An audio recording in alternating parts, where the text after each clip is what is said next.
ഹോസ്പിറ്റലിൽ പോയിട്ട് വന്നിരിക്കുക കേട്ടോ. ഉമ്മാക്ക് തീരെ വയ്യായിരുന്നു രാവിലെ. ഉമ്മാനെ ഹോസ്പിറ്റലിൽ കൊണ്ടുപോയി തിരിച്ച് വന്നിട്ട് ഇരിക്കുന്ന ഇരിപ്പാണ്. പെട്ടെന്നുണ്ടായ പ്ലാനാണ് ഉമ്മാനെ ഹോസ്പിറ്റലിൽ കൊണ്ടുവന്നത്. അതുകൊണ്ട് തന്നെ രാവിലെ അതിന് വേണ്ടി പ്ലാൻ ചെയ്തിട്ട് എഴുന്നേറ്റൊന്നുമല്ല.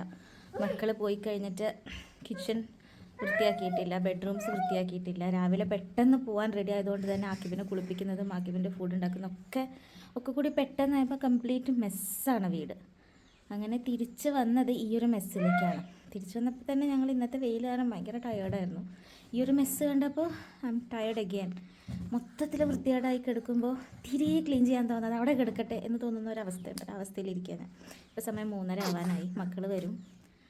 അവർക്ക് വരുമ്പോൾ ഞണ്ണാനുള്ള ഞമ്മും ഒന്നും ഉണ്ടാക്കിയിട്ടില്ല. അങ്ങനെ ഒന്നും ചെയ്യാൻ തോന്നാതെ ഇങ്ങനെ ഇരിക്കുകയാണ് ഞാനും ആക്കിബോ. അല്ലേ ആക്കിബോ? ബായ് വര, ഹായ് പറ, അല്ലെങ്കിൽ ബായ് പറ, ഏതെങ്കിലും ഒന്ന് പറ. ബൈ.